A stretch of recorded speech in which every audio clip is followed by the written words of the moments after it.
www.vintagebike.com. And in my quest for finding a good tourer, that's a bit of fun, today I'm taking out the Crosstourer from Honda. This is in the kind of camo livery. They do some other nice colours, including that lovely metallic red that the Honda do. As you can see, dual ABS at the front, massive exhaust, very slick, everything looks very well contained in the bodywork. What looks like a very comfortable seat for both rider and pillion. Also you can get the side panniers and a back top for this one. Heated grips come as an option. It's got the hand deflectors there. Actually, this camo livery, this looks pretty hardcore. Actually, looks pretty good. I quite like it. It's going to be a comfortable bike with a bit of power. So let's try it out. This one is DCT version, so it's kind of a semi-automatic. In fact, there's 3 different ways to ride it. One is as a fully automatic, like a scooter, a twist and go. But you've got the front brake here, back brake in the usual place. And of course there's no gears, or gear stick down the left hand side, which makes it very interesting. The other mode is semi-automatic, which you control up here, and then you can influence the gears by moving down here or up here. It's like a paddle shift on a sports car. The other option is just to put it into a fully manual mode, where you go up and down here. As you decelerate, the engine or the bike takes over and will go down the gears for you anyway. So that's all pretty good stuff. Just got quite a bit of electricity. So let's start this thing up. Key in usual place, there's a wishy-washy woogie. Yeah, quite a few things on there. God knows what they mean. Engine start as you'd expect it. Ooh, bit of a growl, not too bad that. Okay, not the best looking exhaust in the world, but it's certainly far from the worst looking. Quite like it. That's quite nice. You don't want an overly loud exhaust, not for something you're going to do long mileage on. It'll only give you a bloody headache, won't it? Okay, let's go. Let's take this one out. Oh, get my leg over. Right, first things first, it's not for probably riders below 5'6". Well, I mean, I'm on balls of my feet, so you could get a bit lower, perhaps. I'm not sure we can get seat adjusters on this, but of this kind of adventure sort of style, you know, it's always going to be a struggle for shorter riders. That's kind of makes sense, really. Right, because it's fully automatic. When you're on a hill, when you come to stop, you kind of got to put a handbrake on. This is like the handbrake. So you put it up like that to get on. And when I just trotted down there, I couldn't get the bloody thing off. I don't want to go back to the dealer and ask him. I feel like a right idiot. So, but it's here actually. You push this button here, and it goes off. Oh dear. Tell you what, on, off. Well, now I know. So, you're in neutral, which it does automatically when you turn it on. You've got little buttons on here. That's in, so you stick that onto drive. It engages gear, as if like little chug, little clunk, just like on a geared motorbike. And it tells you on the dashboard you're in first gear. Now, because you put any gas on, it just starts to move. So let's go along here. Have a little looky. Right, so unlike a scooter, unlike my PCX, there is no left brake handle up on the left. It's got normal braking as per a normal motorbike, front, right and rear foot brake. So let's have a go. It's quite a heavy bike. I wouldn't fancy wheeling this about more than a few yards.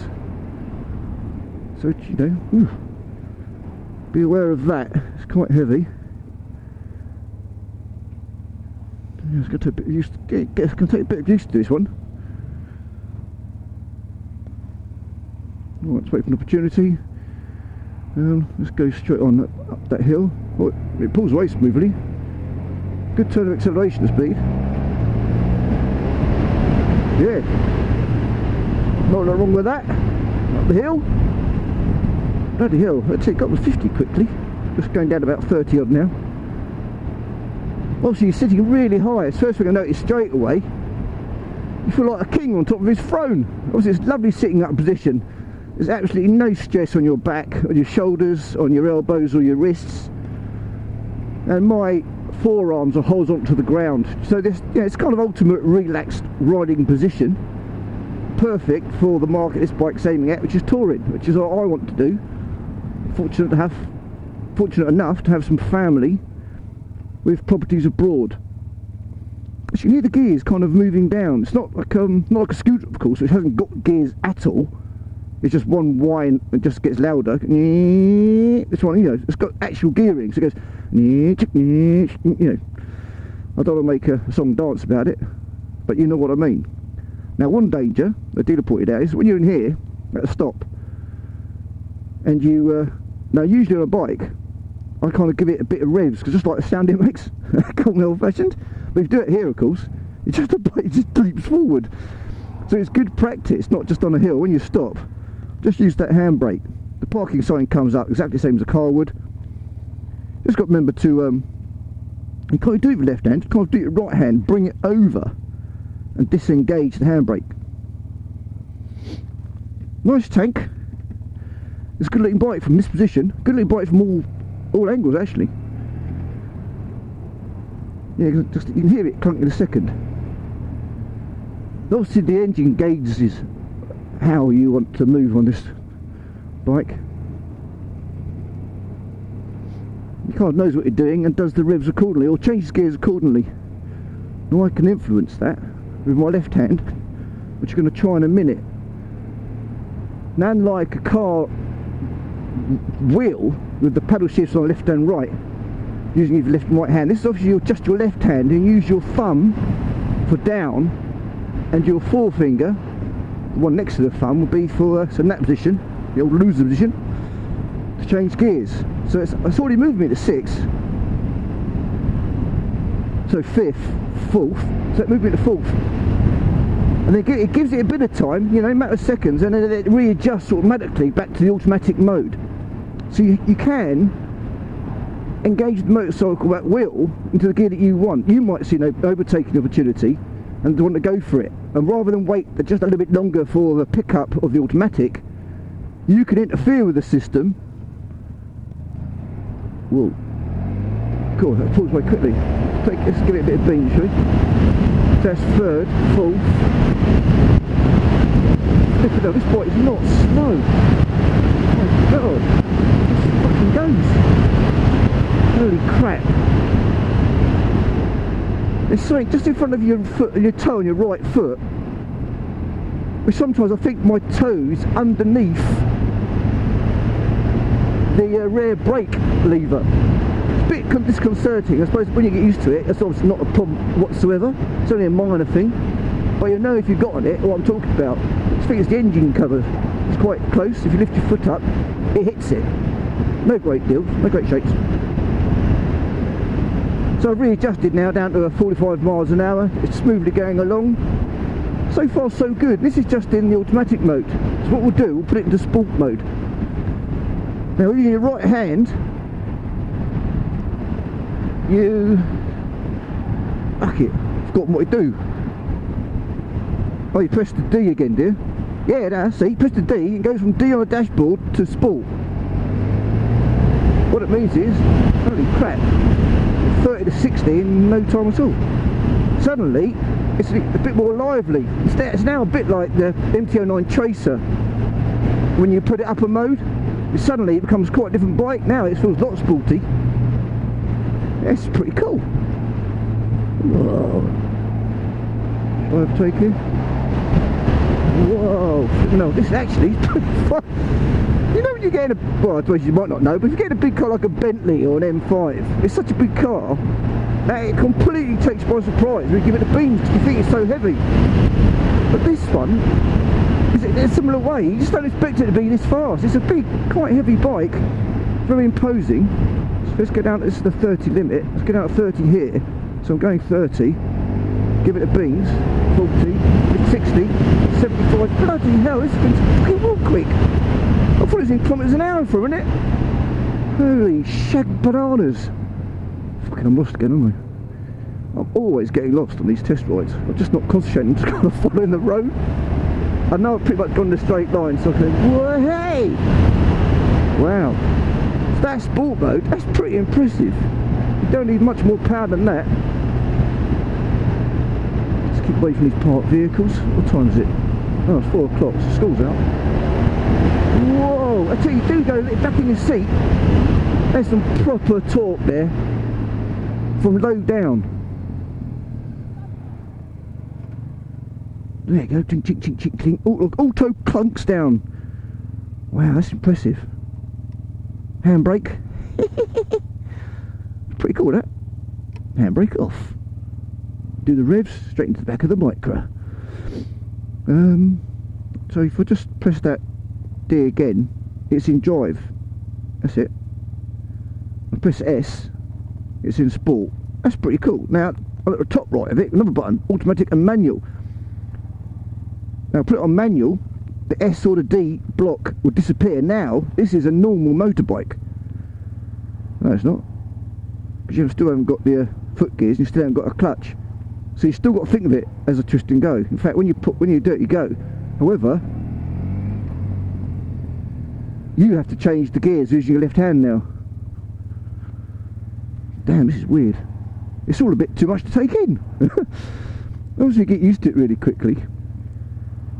So let's get this right. You've got 3 modes. You've got fully automatic, and your right hand does all the twist and go operations, just like a scooter. And the engine is very clever in how it recognises what you're trying to do and adjust the gears accordingly. Then you've got the semi-automatic, when you can effectively, you use your left hand, you can change gear up and down, interrupting the process of the motorcycle. And within that, you've got a sport mode, where everything just comes a bit quicker. It gives you more beans. It obviously changes gears quick as you go up for the revs. Everything just happens a bit faster. It definitely felt a lot sportier. I'd say about 30%. It's quite significant change. And then you've got this one now, where I'm not on automatic mode, I'm on manual. I'm in first gear, I'm in first gear, I'm in first gear, still in first gear, because I haven't done anything. So let's get my fingers in the right positions, because I'm not used to it yet, not intuitively. So that's second. Oh yeah, look at that. Third, fourth, that's good. I just checked that with my little finger. Like that. 3, 2, 3, 4, 5, 6. And in 6 you've still got some torque to go round even this speed. That's fantastic. Let's go down 4th. I love that. It's I get used to that. Maybe foot gears are irrelevant. Maybe all bikes should have the ability to change gear with left hand. You don't need that left foot down thing anymore, do you? Maybe that's just such a thing from old.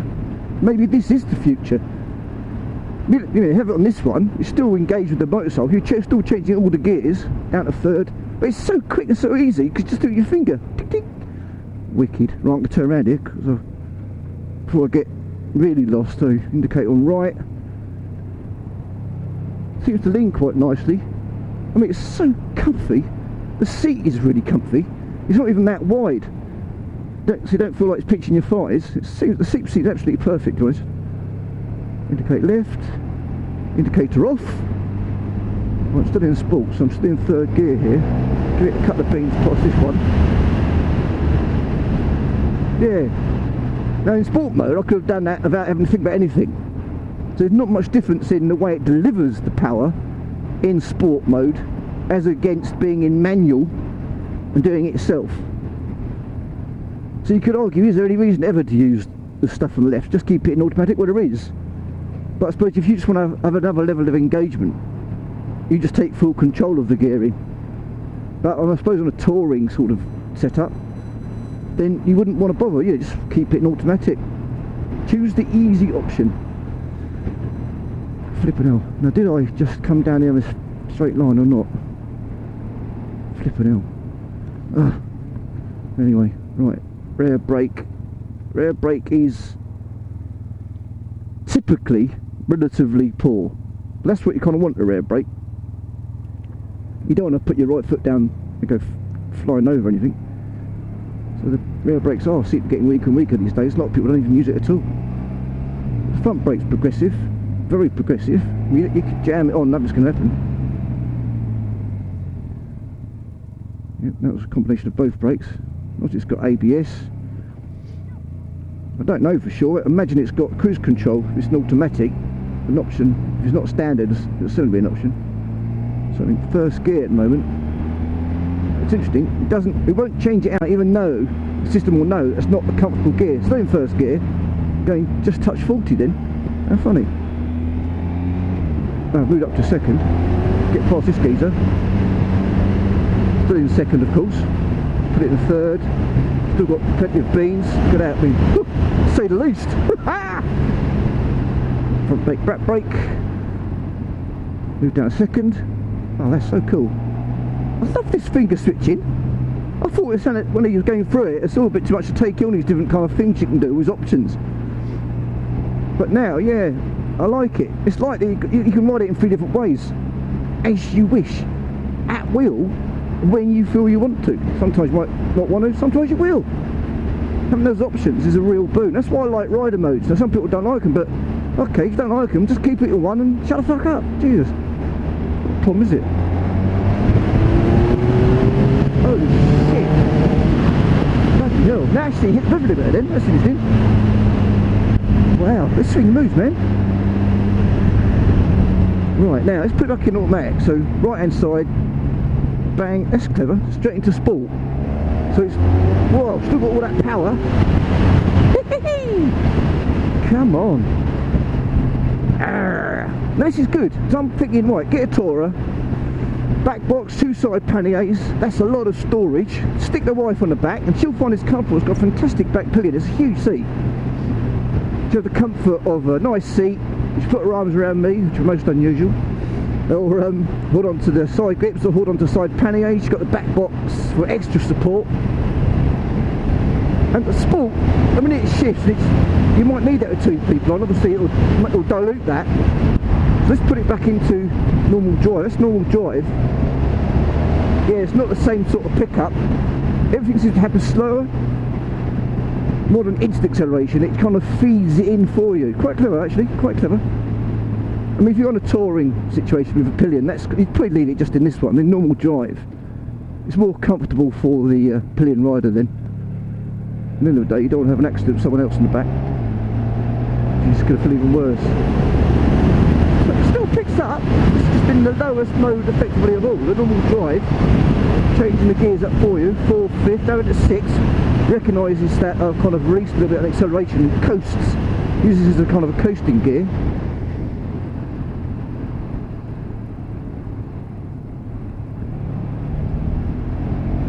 So it's like, right now, it's like my PCX, except even more comfortable. More sitting up, a higher position, so you've got more of a clearer view, especially over cars, which is great. See what's going ahead a little bit easier from further afield. Brakes. Look at that. That's pretty cool, you know. Oh, one thing I'm not used to, when you come to a stop, I go and put my foot down, and it doesn't reach it. You have to lean over a little bit. It's a little bit disconcerting, but my foot soon touches the ground. But as I said, if you're, I'd say below 5, 6, it might be too scary a proposition unless you can lower the seat. I keep wanting to rev it, but you can't. It's going to go whee. So overall, excellent. It's got a nice little burble to it without being loud, so it's not too much of a pain in long journeys. It's got a bit of electricity as standard. Those options, how you want to ride the bike, are a real boon. So it's completely up to you, it's in your hands, which I think is perfect. It's the best way to play it. Very comfy. The suspension, obviously it's kind of adventure style, so it's not like a scrambler, it's not that soft, but it's got that nice soft compliant suspension. Pretty wonderful for long journeys. I mean, you might want to consider, I mean it is an adjustable screen, see you've got some adjustment here, but you might want to consider a even taller screen for longer journeys. Obviously a great seat for pillions as well. You can take all the pillion panniers that you want. I haven't checked the options out, but it's going to have all the usual options that you'd want. I mean personally I think it'd be silly to change the exhaust to a louder one. I think that defeats the object of a bike like this. Bloody hell, I've just noticed the rev counter. I didn't even know it had one. For some reason, never occurred to me. Because I don't really think about it. But it changes gear, that's second. Right, it's in the second at 2,000 revs. And it's going to keep me in second, so I'm not putting any more beans on. The speedo's really clear. Everything else on the speedo is really clear actually. But I just noticed rev counter, it's like a separate bit at the top. How funny. Then again, I rarely look at rev counters. Especially these digital ones. I'm a fucking waste of time, to be honest. Bloody shit. Much for the analog ones. You know, it's a modern bike. Would the manufacturers please put analog speedos on? So much sexier. This is where it's good. I'm going over some pretty rough shit road here on roadworks. What was that? I can't remember coming down here before. Oh fuck me, I'm lost on.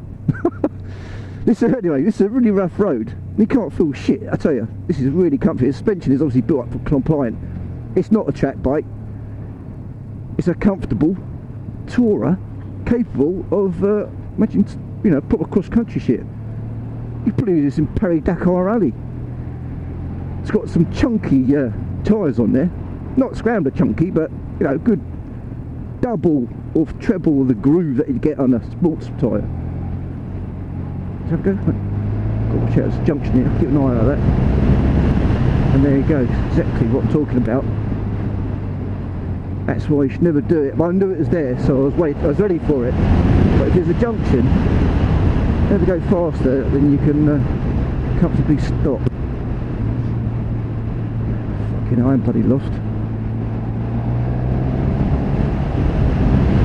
Yeah, so I'll keep it in this mode now. No need to go in sport. So I'll take this back to the dealer now, and I must admit I'm pretty impressed with it. Pretty impressed.